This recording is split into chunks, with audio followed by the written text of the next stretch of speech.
It's 9:40. Good morning, and you are at the industry track, and I am your moderator, Susanne Trautmann, and it's time for our next presentation.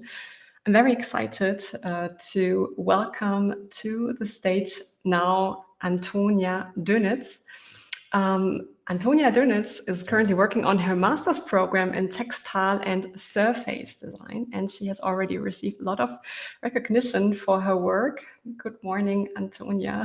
Welcome to the stage. Good morning. Can you hear me? Yeah, really, really good. Sounds like we have a great connection. So in her presentation today, Antonia will be discussing the current state and the potential applications of 3D printing on stretch textiles. And I think that this is a super exciting interdisciplinary field because it opens up a whole new world of possibilities. So please sit back and relax as we learn all about the latest developments on 3D printing on stretch textiles. Antonia, whenever you're ready, I would say just share your screen and take us on a journey with you and share what you've learned. Thank you so much.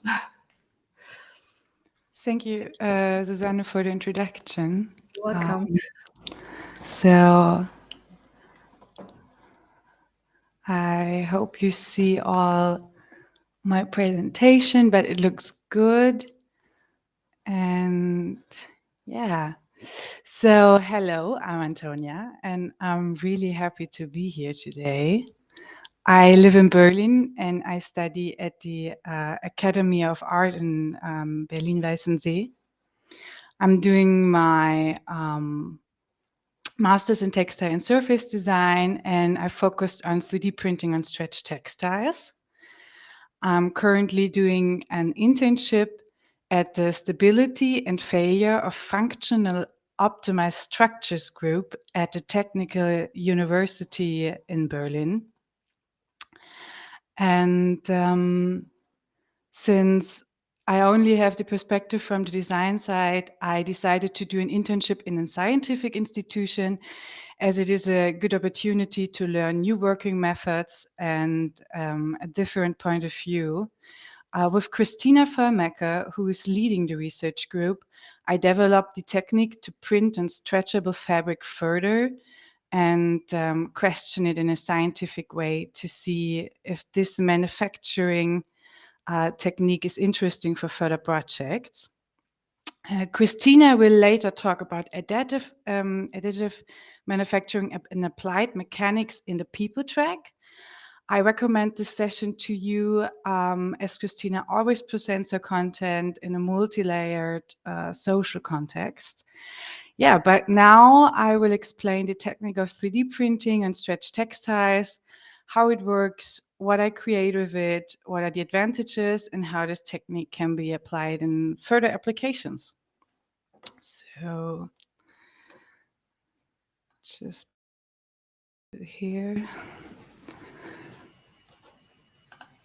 Yeah, so at first, I want to point out to you the greatest challenge of 3D printing on stretch textiles, the fusion between the filament and fabric. And on the picture in the middle, you see that the nozzle is set to high and the temperature to low, and the filament does not adhere to the fabric. On the right picture, you see the nozzle is set to low and maybe also too hot, and the nozzle whips the fabric in this case. In the left picture, the adhesion of the filament is good and it is fused quite well with the textile. Yeah, and so I can go on. The technique can be used in all kinds of commercial printers as the modification of the printing bed is minimal. I work either at home on a lower priced FDM printer from Ender or at printers at the universities like the Prusa or larger experimental FDM printers.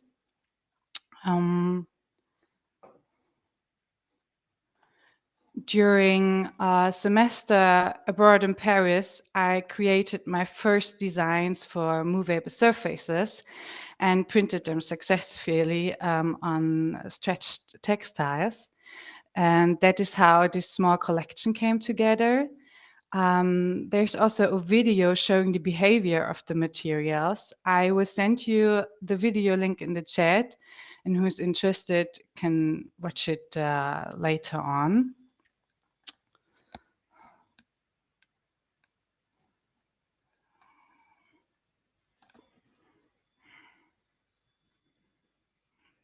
So here you go.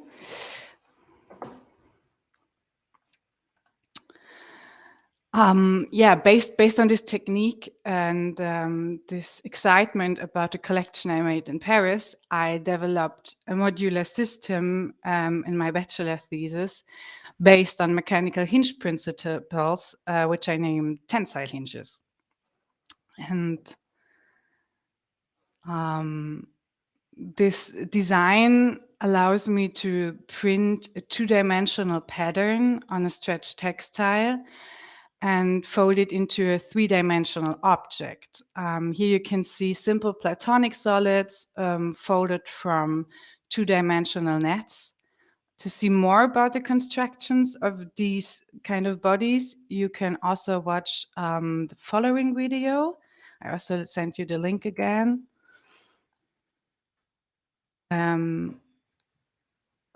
This.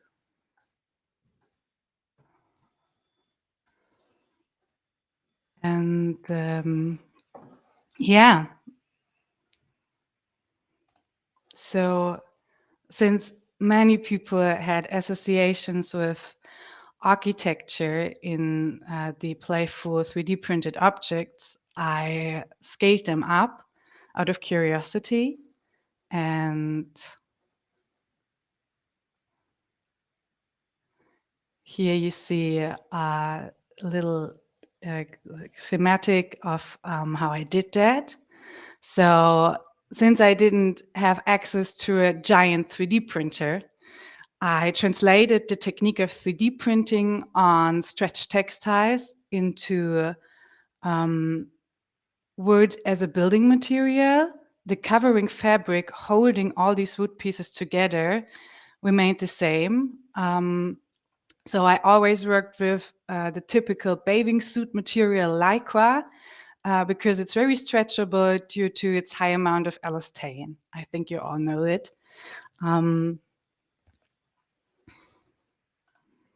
Yeah, and this resulted in large foldable sculptures that came a little closer to the desired application of an architectural design.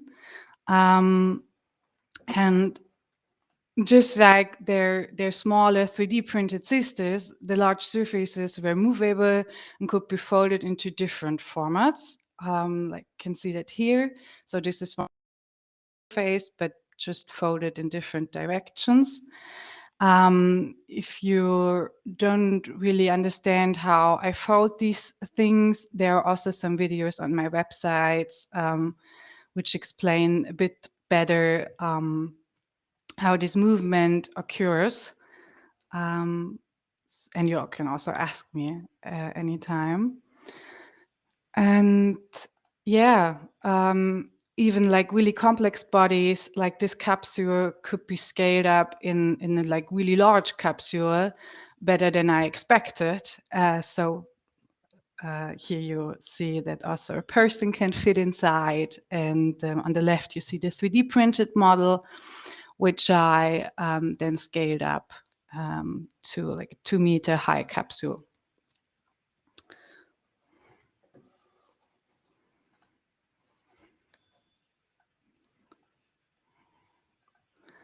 And as 3D printing is very suitable for modular structures, I continued to experiment with more colors, other textiles. Here you see also more organic shapes, textiles that are printed from both sides, and ways to connect individual printed parts.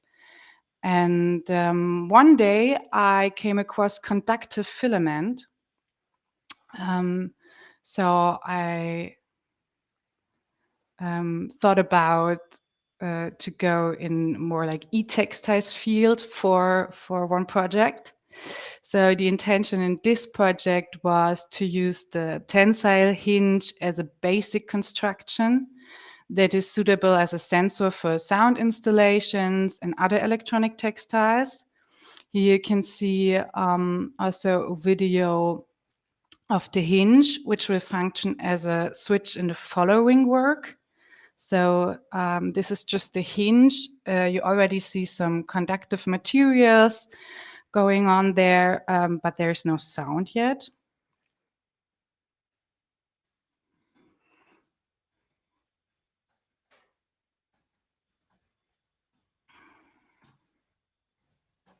Yeah.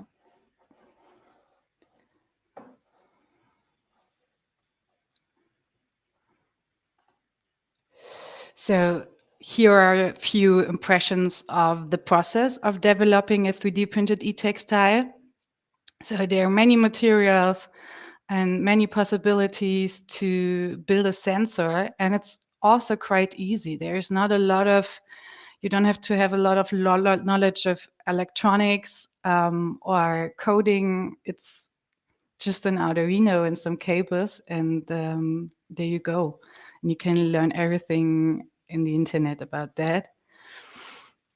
And here I try to use this 3D printed hinges as a switch. So I started with really small prototypes and then started to scale them a bit up and find a shape which works best.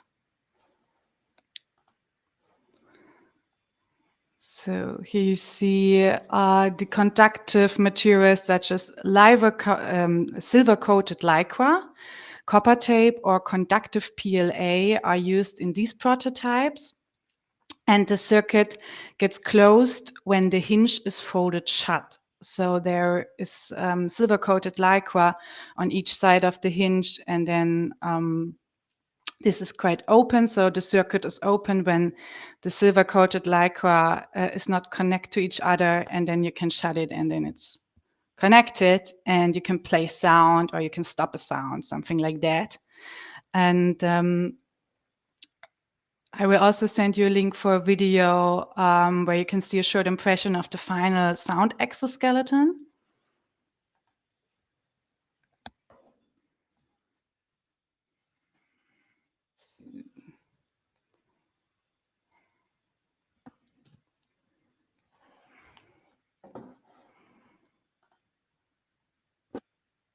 Yeah, so these were some projects I did, and that's the question, what can we do with that?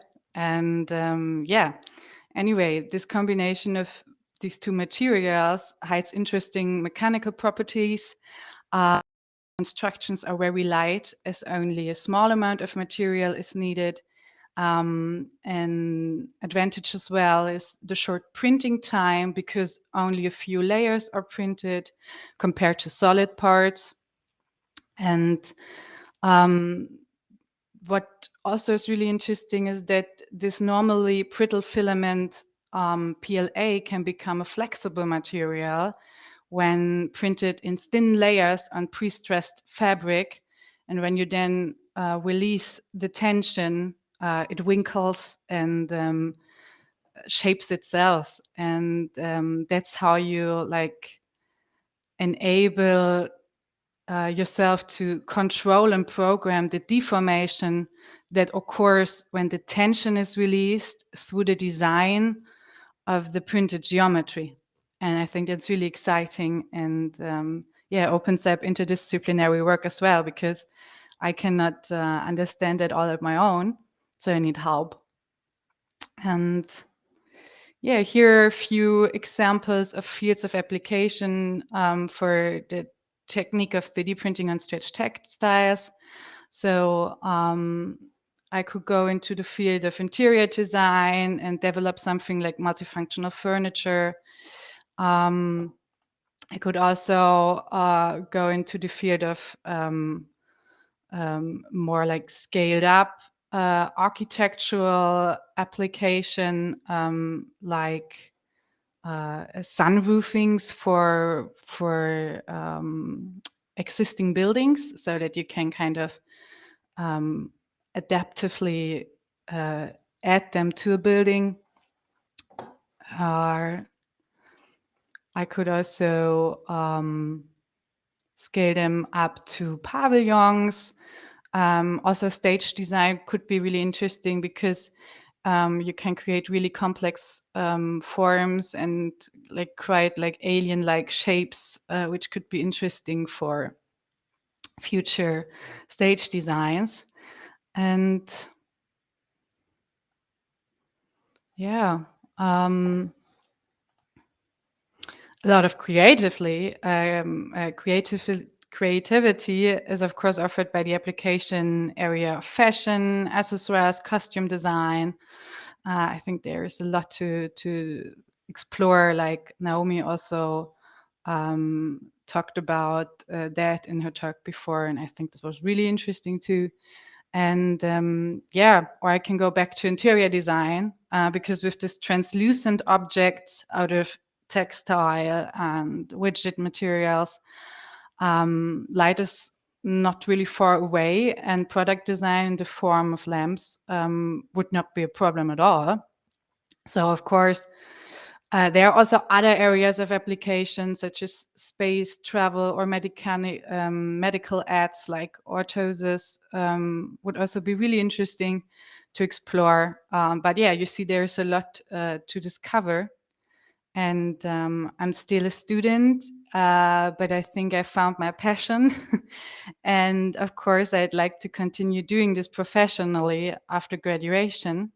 So that's why I'm always open for cooperations, and I'm always curious about other worlds and other bubbles. And I hope that I have been able to give you a little insight to my world. And if you have any questions, please do not hesitate to contact me also after the talk.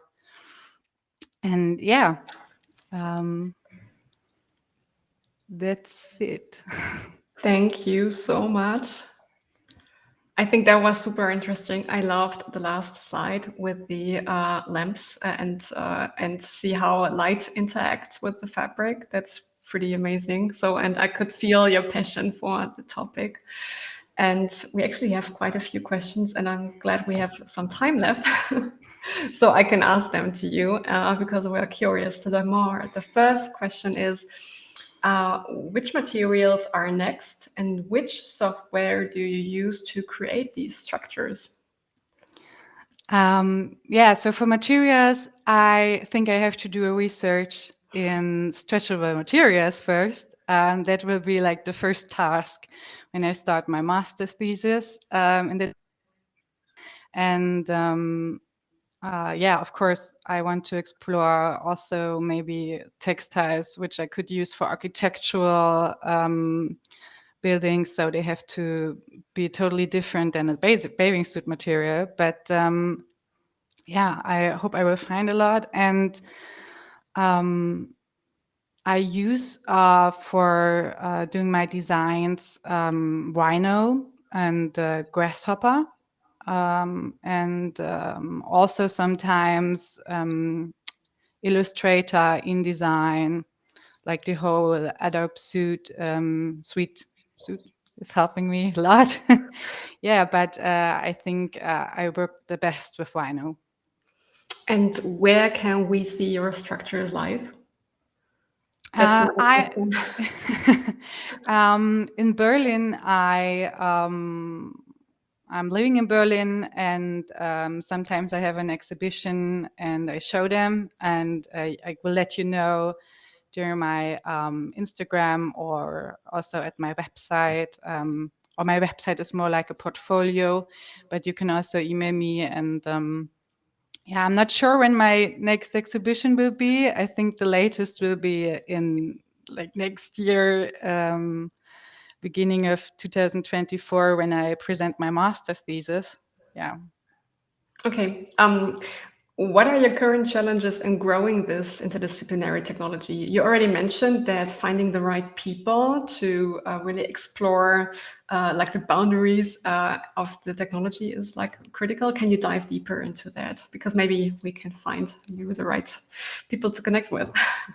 Yeah, that would be great. And yeah, there are a lot of challenges. And I think the biggest challenge for me is always the application, because I found a technique and I found a way to make crazy materials, but I don't know where you need that or where the industry could use that. And that's why I'm now also in like a research institution to maybe see what are the mechanical properties and how can I use that in applications later on.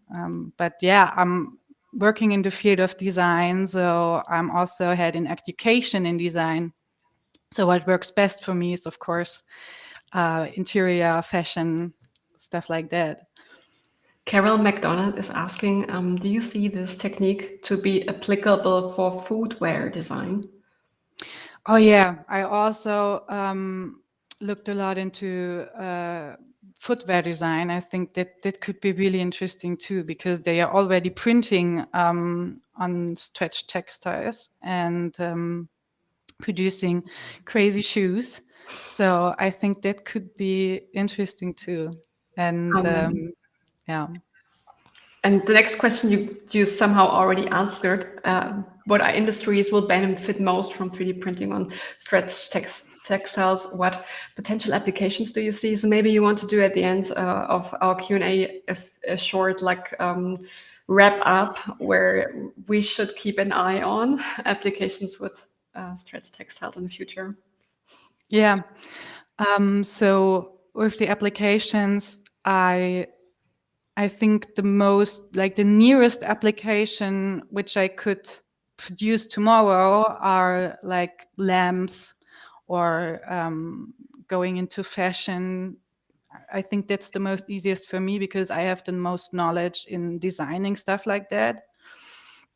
And other applications could be interesting too, but I think there I first have to maybe do an internship with companies who are going more into medical research or also other applications to understand what they need, what products they want to design for the future, and how I could help them with this technique, or maybe also this technique has to be modified for different applications. So I think it's really flexible, it's really open, and it's no problem to adjust with this technique. Yeah, we see just in the chat that it says Carbon would be interested. So maybe you should reach out to Dr. Mariam Namutebi. Yeah, I will. I will.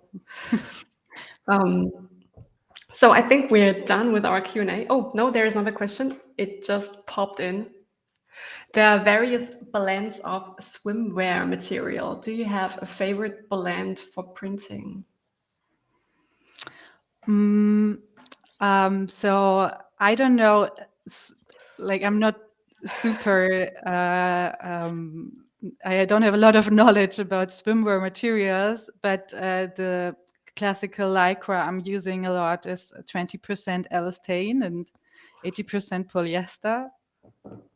When it answers the question, and yeah, I think I just used that because that is the